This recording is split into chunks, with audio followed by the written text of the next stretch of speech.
We're back on the early edge here on CBS Sports Network, and Mike McClure joins us to talk some player props. Mike, I'm going to start with you. We always go through our passing props, our receiving props, our rushing props, and some game props. Let's start with passing. Talk to me about Patrick Mahomes. I think Mahomes is going to be efficient here, Sia. So I don't know that he's going to need 35 plus passing attempts. 35 is a pretty big number when you look at the way Kansas City plays in these spots. Now, if you were projecting a very tight game or one where they're, neutral or trailing, then it would make sense to see numbers, 35 to 38 range. However, here at home as such big favorites, I think this is a spot where they are just so efficient offensively, are able to chew up some of that clock and limit possessions. So I'm going to go under on the attempts here at 34.5. I've got the number tonight at 33. I think it would, again, take a very competitive game to get him over this number. Larry and Mike did say that he thinks Patrick Mahomes is going to be efficient, which means we could hit the completions but still stay under the pass attempts. Yeah, I like him over 22.5 completions coming off his best game in terms of completion percentage last week. And I don't think it was a coincidence when he got Rashee Rice back that he completed over 74% of his throws, 26 completions. So I need the Commanders to push the Chiefs a little bit for this prop to hit, whereas Mahomes, I think, will be efficient. I think he's going to finish right in that 33 to 35 range in terms of attempts, and we go over against the Commanders defense that's really playing shorthanded now, down 3 starters. Danny, before I get to you, I just want to mention my prop, which is Patrick Mahomes related as well. I'm going to go with his under passing yards. I mean, I don't love this, but I do think it's going to be a vanilla game plan with a lot more rushing attempts than people think. So 279.5 is a very big number. Of course, if this was 263 or 255, like a normal quarterback's number, or even like, most quarterbacks are in that 220, 230 range, of course I wouldn't take it. But this number is high enough for me to take the under on 279.5. But Danny, you're going to the other team here. Talk to me about Marcus Mariota.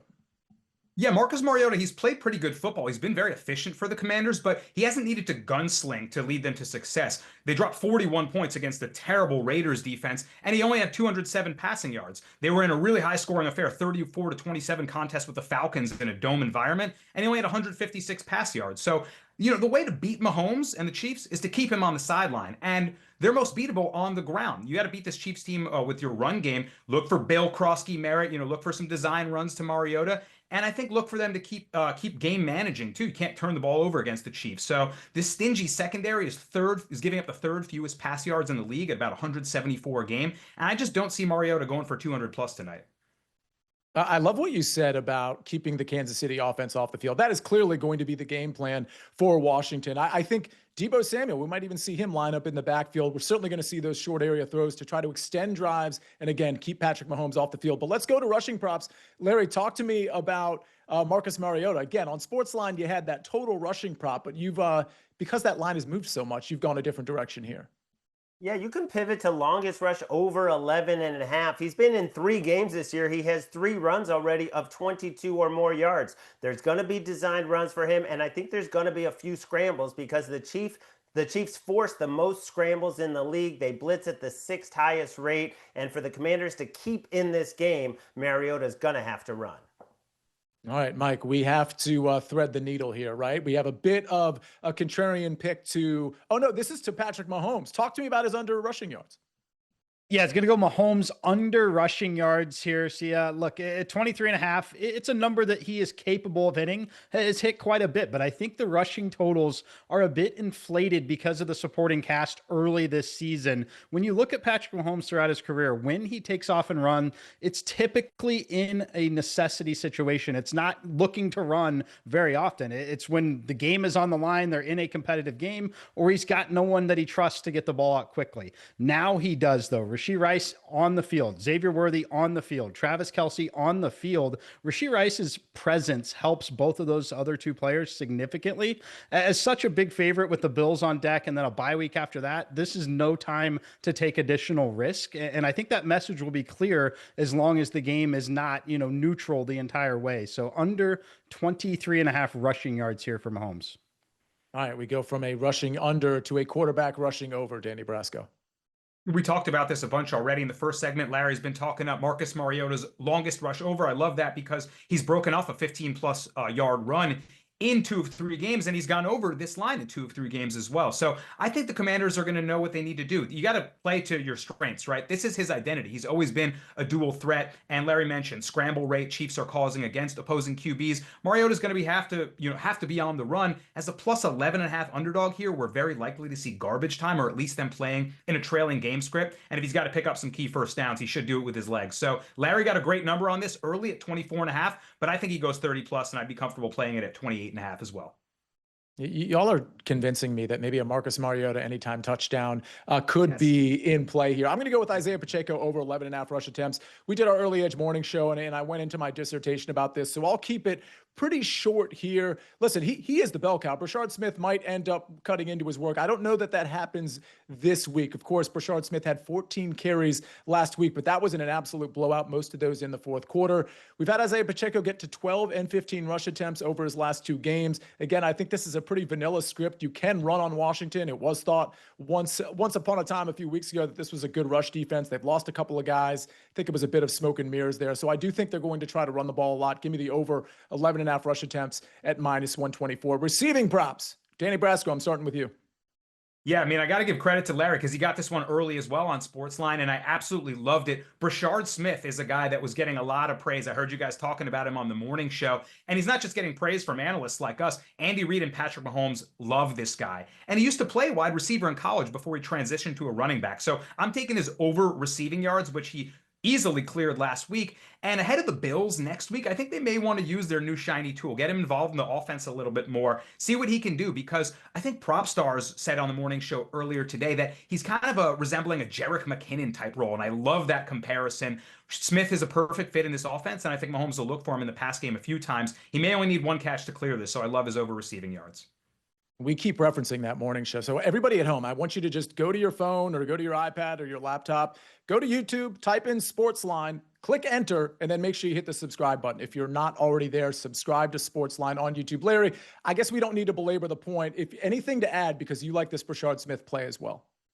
Yeah, 3 catches or more in 4 straight games, 21 or more yards in 4 straight games, season high 28 snaps last week. He might not get that kind of snap share tonight, but when he's on the field, they do throw it to him quite often. All right, Mike, the corollary to this is maybe that Isaiah Pacheco is not going to get a lot of receiving yards. Yeah, and you can look to find the yardage. I'm going to go over, or I'm going to go on the reception, so I'm going to go under 1.5. You know, it's a small number. It's something you'll certainly be sweating most of the night. But if Kansas City is playing to where the market has this game, it's very unlikely we're throwing passes out of the backfield to Isaiah Pacheco after halftime in this game, essentially. I think Brashard Smith does take over a little bit, though. I think he does get some of that action, particularly in the passing game. But it really comes down to Pacheco. He's not had more than 3 targets out of the backfield in any game here, and most of that was with the team completely beat up and no great options downfield. Now you've got Rashee Rice, Xavier Worthy, Travis Kelce, again, everyone healthy. Smith coming in, taking some work. I will fade a second reception out of the backfield here at minus 112. My receiving prop's going to go to Xavier Worthy. I like him over 45.5 receiving yards, and I don't mind laddering this up. Again, we do know that Patrick Mahomes' passing yards prop is 279.5 or 275, depending on where you look.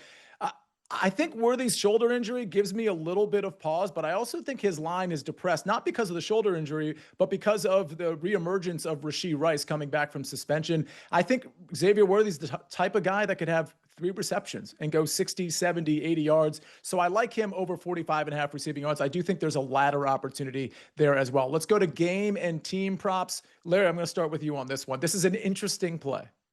Yeah, Isaiah Pacheco to get more than 3.5 yards on his first carry. You know, he has not had a bad season. He had a terrible game against the Eagles where he went 10 for 22 yards. Other than that, he's been fine, and it's just the way that teams played the Chiefs. They're going to have a light box. They're worried about all those receivers, and the Commanders have given up over 5 yards a carry in their last 3 games. They're down 2 defensive linemen as well as their strong safety. So give me Isaiah Pacheco to get 4 or more on his first touch.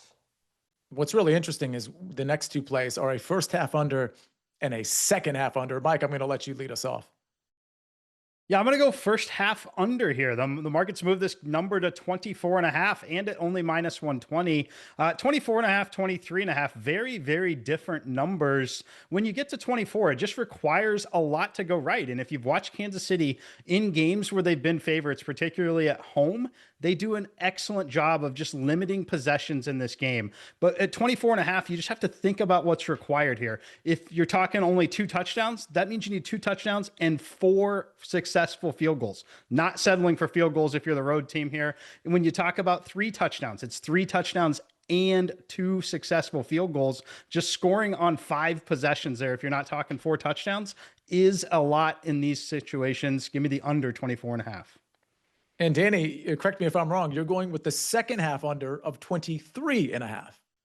Yeah, love the first half. Love the point that Mike made about 24. If you want to buy the juice on the second half under 24.5 at minus 148, I don't mind that because he's absolutely right. It's a huge number there. But Kansas City are second half under kings since the start of 2023. 33 and 15 to the under. That's a 69% rate. They're the best in the league since that time. So, the way the game is going to go here, as Kansas City are minus 11.5 favorites, if they build an early lead, I agree with Mike. I think they sap the life out of it. I think they start running the ball heavily. And I think the Commanders will not be able to settle for field goals. They'll have to go for it on 4th downs. And if those stall out, we could be looking at a really kind of boring second half that doesn't have much offense. So I like this second half to go under the total. All right, we got about 30 seconds, and I want to rapid fire our first touchdown scores. But my play on this game team prop category is both teams to score 1+ passing touchdown at minus 145. Obviously, I think that's doable for Mahomes. We just need Mariota to pass for 1 touchdown. Again, minus 145 juicy. I think both teams get there. All right, first touchdown, no explanation. Just tell me who you got. And Mike, it's your Kansas City Chiefs. It's my Commanders. I'm going to let you start. Brashard Smith plus 1,700. I think the days of him being in the background, not so much. I think he's going to be a starting running back soon. All right. Well, I'm going to go next because I'm a Commanders fan. So, of course, I'm picking a Commander. Just kidding. Isaiah Pacheco plus 1,100. Danny, go. Noah Gray, 35-1. You'll be like, who scored? It's Noah Gray. I love that so much. Backup tight end for first touchdown is always the play. Larry, who you got? Marcus Mariota to get his 20th rushing touchdown of his career. Wow. And that is at what? 25-1. 25-1. And he's also caught a touchdown in his career. That could also cash it. Yeah, some Jared Goff action unless it gets called back mysteriously. All right, ladies and gentlemen, we got to transition. We're sticking with Monday Night Football. We're just transitioning to some game plays against the spread, some totals, some team totals. That's coming up next with this same crew on the Early Edge.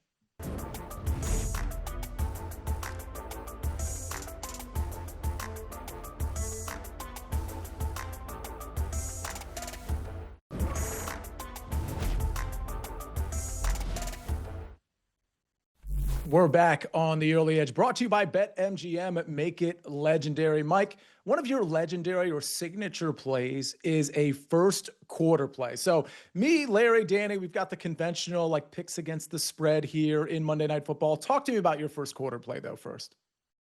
Yeah, I'll take Kansas City minus 2.5 in the opening frame here. See, this number to me doesn't map to a spread of 11.5, or in my case, I have the number up to 13. Kansas City and Andy Reid in particular. We always talk about Andy Reid off of a bye. Coming out of the locker room is essentially a bye from Andy Reid. You have scripted drives, the best quarterback in the NFL, the full complement of weapons, but perhaps more important, defensively too. The team starts the game fresh. That's when the home field advantage matters most. The first possession essentially of the game, and then late in the second half when game's on the line. I think that's a huge edge at Arrowhead. So give me Kansas City minus 2.5 in the first quarter. Pretty good field goal kicker for Kansas City as well, which certainly might come into play with that bet. Larry, what's your play against the spread in this game? Well, you could argue that Andy Reid is off a bye because they played the Raiders last week. So, that case does worry me. But the Raiders should not be in the same neighborhood as the Commanders. And that's why I have an issue with this spread, especially when it was 12.5. To lay the same amount at home to a Commanders team with a very capable backup quarterback in Marcus Mariota, who's arguably better than many or some of the starters in this league. I think is a little bit too much. I think anything over 10, I'm going to lean Commanders. Washington has averaged 33 points in the 4 games that Mariota has played over the last couple seasons, either games he started or games he played a very significant amount of the snaps. So give me Washington to keep it respectable. Danny, I agree. It's just too many points for me, even though, we don't have Jaden Daniels. I just think the line has adjusted a little too much. What do you think? Yeah, I agree. It's ultimately a lean for me because I am afraid of that Kansas City offense, but I think 11.5 is too many points, considering that Jaden Daniels, maybe he's been dealing with some injury issues that we didn't know about that are lingering, but he's been pretty league average. If you look at EPA per play, some advanced metrics, there's not that much of a drop off to Marcus Mariota. So I think that he can efficiently run this offense and keep them in the game at least. It's really the back half of it that I think will be kind of a stinker and a snooze fest. I don't think the Chiefs are that invested in covering this number with the Bills ahead of them. So if they decide to kind of take their foot off the gas and just secure the win, don't be surprised if the Commanders cover this. Yeah, I think Commanders are going to need to score some points if they're going to cover. But again, that might come in the backdoor variety. Let's go to a favorite total. Danny, I'm going to start with you.